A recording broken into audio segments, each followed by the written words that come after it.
distraction was he was heading to the gym to work out. You don't get those shoulders by lying around eating chips and drinking beer all day. Aha!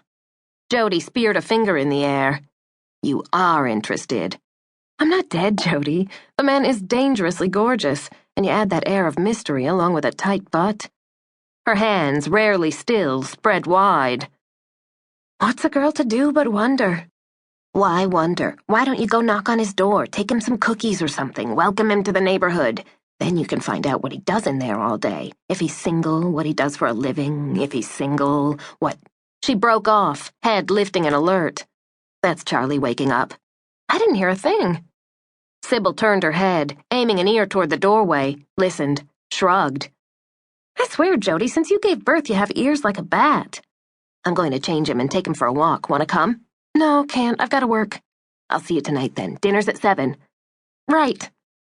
Cybil managed to smile as Jody dashed off to retrieve Charlie from the bedroom where she'd put him down for a nap. Dinner at 7, with Jody's tedious and annoying cousin Frank. When, Cybil asked herself, was she going to develop a backbone and tell Jody to stop trying to fix her up? Probably, she decided, about the same time she told Mrs. Walensky the same thing. And Mr. Peebles on the first floor, and her dry cleaner. What was this obsession with the people in her life to find her a man? She was 24, single and happy. Not that she didn't want a family one day, and maybe a nice house out in the burbs somewhere with a yard for the kids, and the dog. There'd have to be a dog. But that was for some time or other. She liked her life right now very much, thanks. Resting her elbows on her drawing board, she propped her chin on her fists and gave in enough to stare out the window and allow herself to daydream. Must be spring, she mused, that was making her feel so restless and full of nervous energy. She reconsidered going for that walk with Jody and Charlie after all, but then heard her friend call out a goodbye and slam the door behind her. So much for that. Work, she reminded herself, and swiveled back to begin sketching in the first section of her comic strip, Friends and Neighbors. She had a steady and clever hand for drawing and had come by it naturally. Her mother was a successful, internationally respected artist. Her father, the reclusive genius behind the long-running Macintosh comic strip. Together, they had given her and her siblings a love of art, a sense of the ridiculous, and a solid foundation. Cybil had known, even when she'd left the security of their home in Maine, she'd be welcomed back if New York rejected her. But it hadn't. For over 3 years now, her strip had grown in popularity. She was proud of it, proud of the simplicity, warmth, and humor she was able to create with everyday characters in everyday situations.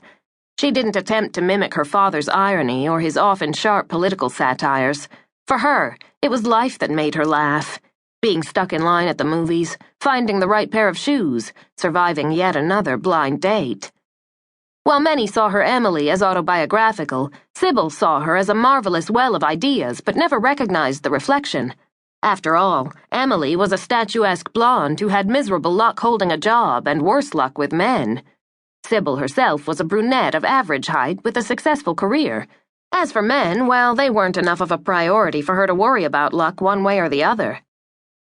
A scowl marred her expression, narrowing her light green eyes as she caught herself tapping her pencil rather than using it.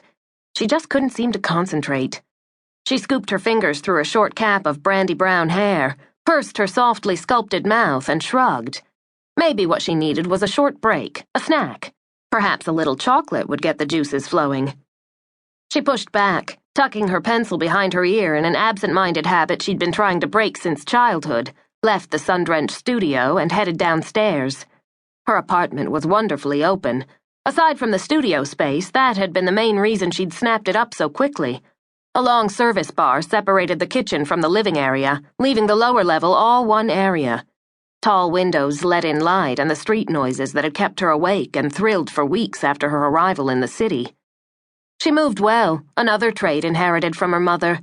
What her father called the grando grace. She had long limbs that had been suited to the ballet lessons she'd begged for as a child, then grown tired of. Barefoot, she padded into the kitchen, opened the refrigerator, and considered. She could whip something interesting up, she mused. She'd had cooking lessons, too, and hadn't become bored with them until she'd outdistanced her instructor in creativity. Then she heard it and sighed. The music carried through the old walls, across the short hallway outside her door. Sad and sexy, she mused, the quiet sob.